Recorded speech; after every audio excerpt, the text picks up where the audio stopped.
C'est fini, ce lundi 1er décembre, c'est la fin du cauchemar pour les cryptos. Depuis 2 ans, la Fed aspirait littéralement l'argent du système américain.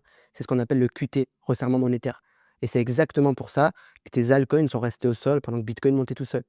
Mais lundi 1er décembre, la Fed lâche le frein à main, le QT s'arrête. Au lieu de détruire de l'argent, ils vont recommencer à investir. On passe d'un marché asséché à un marché maintenu. La dernière fois qu'ils ont fait ça en 2019, les altcoins ont vraiment surperformé Bitcoin et la bourse américaine s'est envolée. Le problème, c'est que depuis octobre 2022, pendant tout le cycle 2024-2025 sur Bitcoin, la Fed était en mode retrait de liquidité. Les réserves des banques auprès de la Fed baissaient et leur capacité à donner des prêts bancaires diminuait. Donc beaucoup moins de carburant pour les actifs risqués comme les cryptos. Ce qui change dès lundi, quand les obligations dans le bilan de la Fed arrivent à expiration, la Fed va recommencer à les réinvestir. Donc attention, ce n'est pas de la nouvelle liquidité qui arrive, c'est juste qu'on arrête d'en retirer. C'est comme si quelqu'un arrêtait de vider ta baignoire, ça ne la remplit pas encore, mais ça arrête de la vider. Donc au moins, ce n'est pas un événement qui est négatif. Donc pourquoi c'est intéressant? Parce que ce QT, il explique en grande partie pourquoi les altcoins n'ont rien performé sur le cycle 2024-2025 et au moins de liquidité, moins de performance. Là, on revient sur une base qui est stable et surtout, si la Fed décide ensuite d'ajouter de la liquidité, là, c'est autre chose. Là, on parle de QE, d'impression monétaire, ça serait le vrai carburant des marchés. En 2019, quand la Fed avait stoppé son resserrement monétaire, son QT, les altcoins s'étaient envolés. Mais attention, c'était une époque où il y avait beaucoup moins d'altcoins.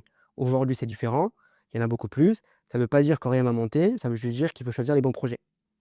Après, c'est pas la fin du QT qui va déclencher un énorme bull run, c'est l'annonce du QE. Et pour l'instant, on n'a pas encore de date. Mais quand ça arrivera, ce sera probablement l'un des plus gros catalyseurs du marché crypto. C'est pour ça qu'il y en a qui font des prédictions de Bitcoin à 1 million de dollars d'ici 5 ans.